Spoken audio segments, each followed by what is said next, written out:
आदरणीय श्री गोवर्धन वर्मा जी, हमारी पार्टी के वरिष्ठ नेता आदरणीय श्री रामेश्वर रणवा जी और मंच पर उपस्थित हमारे बहुत ही सम्मानित सभी पार्टी के पदाधिकारीगण, जनप्रतिनिधिगण, गांव के सभी सम्मानित बुजुर्ग और नौजवान साथी। अभी माननीय विधायक जी आपको अपनी बात कह रहे थे। सबसे पहले तो मैं आपका आभार व्यक्त इसलिए करूंगा कि लगभग 2 घंटा लेट हम आए हैं देरी से, और 2 घंटा की देरी के बाद भी आप यहां उपस्थित मिले हैं। इसके लिए मैं आपका बहुत बहुत धन्यवाद करता हूं, आभार व्यक्त करता हूं। इससे सिद्ध होता है कि भारतीय जनता पार्टी के प्रति आपकी निष्ठा, आपकी श्रद्धा और हमारे प्रति आपका प्रेम है। साथियों, आजकल सोशल मीडिया का जमाना है। आप सबको इस बात की जानकारी मिलती रहती है कि देश में कहां पर क्या चल रहा है। हम 10-10 साल दोनों की तुलना करें, 10 साल कांग्रेस के थे और 10 साल भाजपा के थे, आपको स्पष्ट हो जाएगा कि कांग्रेस के 10 सालों में हर रोज कोई इनको घोटाला आता था, भ्रष्टाचार का बोलबाला था।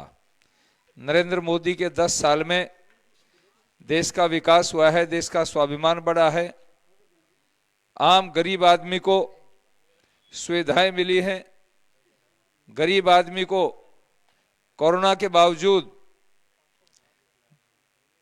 80 करोड़ लोगों को अनाज उपलब्ध हो रहा है, 5-5 किलो। 4 करोड़ लोगों को, 4 करोड़ 10 लाख लोगों के, गरीब लोगों के मकान बने हैं। कांग्रेस के 2004 से 2014 तक केवल 4000 मकान बनाए उन्होंने, और मोदी जी ने 4 करोड़ 10 लाख मकान बनाए। वो 40,000 रुपये देते थे, मोदी जी 1.5 लाख रुपए देते हैं। 10 करोड़ से ज्यादा महिलाओं को ये गैस के सिलेंडर दिए हैं। 11 करोड़ से ज्यादा किसानों को किसान सम्मान निधि मिलती है।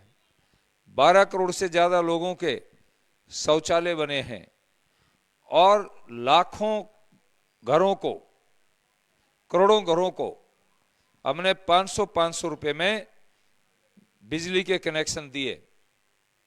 और बहुत सारी योजनाएं हैं, जिन योजनाओं के कारण 5 लाख रुपए का जीवन बीमा मोदी जी ने दिया है। ये इस प्रकार के काम हैं जिससे आम गरीब आदमी, मजदूर आदमी, किसान, महिलाएं, बुजुर्ग लोगों को 1000 की बजाय 1150 रुपये अभी पेंशन का प्रावधान हुआ है, विधवाओं के लिए हुआ है।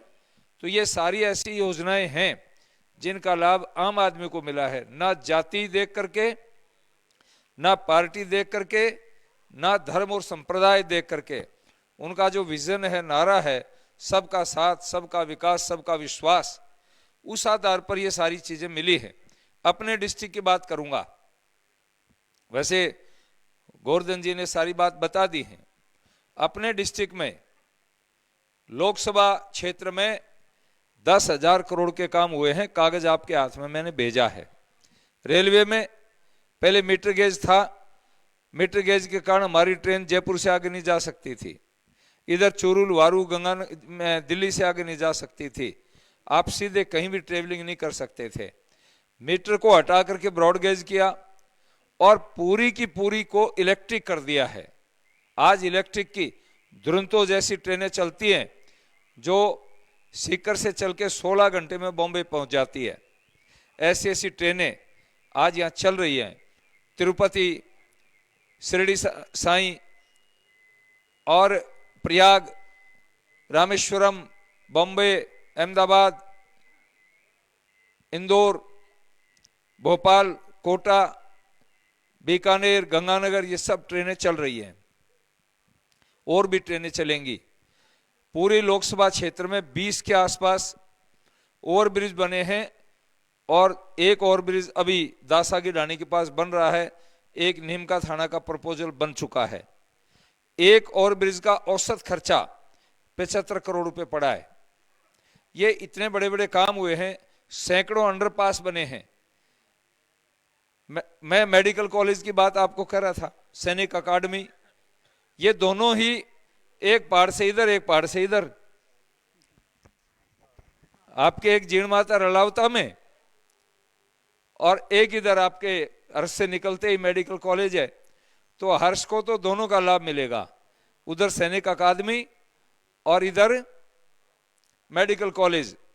मैं कई बार कहता हूं कि इसका सबसे ज्यादा लाभ ही हर्ष वालों को मिला है। जमीनें एकदम उछाल खा गई। आज हर आदमी हर्ष रोड के ऊपर आकर के मकान बनाना चाहता है, फार्म हाउस बनाना चाहता है। और अब आगे मेरा एक विजन है, मैंने हमारे पर्यटन मंत्री, संस्कृति मंत्री से एक बात की थी, अभी चुनाव आ गए, हमें एक सर्किट बनाना है और उस सर्किट के तहत ही खाटू से सालासर को रेल से जोड़ा है। अब ये 5 मुख्य स्थान हमारे यहाँ पर हैं, खाटू श्याम जी, जीण माता जी, हर्षनाथ, सालासर और लोहागर और साकंबरी, ये 5-6 स्थान हैं। इनका एक टूरिस्ट सर्किट बनाएंगे। अब ये काम हुआ है, वो काम ये हुआ है कि गोविंदगढ़ से एक सड़क पचार तक और उधर फिर वहां से सीधी बाय होकर के जीण माता और जीण माता से रणौली एक और 4 लेन सड़क निकलेगी जो रिंगस से होकर के और खाटू जाकर के वापस गोरियां जाएगी। ये सर्किट बन जाएगा और उसी में से एक सड़क फिर हर्षनाथ आंतरी होकर के हर्षनाथ को क्रॉस करते हम सीकर को जोड़ देंगे, ताकि यात्री खाटू से चले, जीण माता है, जीण मां से हर्षनाथ आए, हर्षनाथ से सालासर चला जाए, वापिस लोहागर जाकर साकंबरी होकर के और जयपुर चला जाए। ये शेखावाटी का एक धार्मिक सर्किट बनाने का मेरा मन है। उससे हमें रोजगार भी मिलेगा, हमारे बच्चों को काम मिलेगा, गांव वासियों को काम मिलेगा। ये एक विजन है मेरा। और प्रधानमंत्री जी ने मुझे साफ साफ कहा है, पीने के पानी की बात है, अभी विधायक जी बोल रहे थे, इंदिरा गांधी नहर का पानी पीने के लिए 2-2.5 साल में आ जाएगा। यमुना का पानी, वो जो बरसात का पानी है, उसका भी लाभ अपने को मिलेगा, क्योंकि 3 पाइपलाइनें आएंगी, एक सीकर के लिए, एक चूरू के लिए, एक झुंझुनू के लिए। 10-12 फीट चौड़ी पाइपलाइन होंगी, उनमें प्रेशर का पानी आएगा। 1700 क्यूसेक पानी, 1700 क्यूसेक पानी बहुत होता है, उसमें से हमें मिलेगा पानी। तो ये मेरा प्रयास रहेगा कि मैं अपने इस लोकसभा क्षेत्र को डेवलप करूं और डेवलप करने के साथ साथ में ये पर्यटन की दृष्टि से भी, औद्योगिक दृष्टि से भी उद्योग की बात, अभी खंडेला के पास रोयल में यूरेनियम का एक कारखाना लगा है। कभी बलराम जाखड़ के समय में 30-35 साल पहले फाइल चली थी, फाइल बंद हो गई, उसी समय मैंने उसको निकलवाया। 3000 करोड़ का प्रोजेक्ट है, 2000 नौजवानों को नौकरी मिलेगी। ऐसे में कोशिश करूंगा और भी प्रोजेक्ट लेकर के आएंगे हम, ताकि उद्योग में, उद्योग के माध्यम से ये जो पानी आएगा तो हमारे यहाँ इंडस्ट्री आएगी। हमारे यहाँ इंडस्ट्री इसलिए नहीं आ पाती है, हमारे यहाँ पानी नहीं है। तो पानी आएगा तो इंडस्ट्री भी आएगी, उद्योग भी आएगा। और अटल जी ये चाहते थे उसमें नदी जोड़ना, लेकिन कांग्रेस के 10 साल में उस फाइल को बंद कर दिया। अब मोदी जी चाहते हैं उस काम को पूरा किया जाए। मैं अधिक समय नहीं लेता हुआ अंत में आपसे यही निवेदन करूंगा, कोरोना के कारण आपके स्कूल में एक कक्ष बनाना था, वो कोरोना के कारण नहीं दे पाया, क्योंकि कोरोना काल में प्रधानमंत्री जी ने हमसे अपील की कि भाई आप अपनी ये जो निधि है, सांसद निधि, ये हमें दे दो। उसमें हालात देश के क्या थे आपको पता था, जिंदगी सबसे कीमती थी। उन्होंने कहा कि हम सड़कें फिर बना लेंगे, स्कूल फिर बना लेंगे और काम फिर कर लेंगे, जो ही अगला बजट आएगा आपके लिए कक्ष देंगे। यही मैं आपसे निवेदन करता हूं। आपने मेरी बात सुनी, बहुत बहुत आभार, धन्यवाद। भारत माता की जय।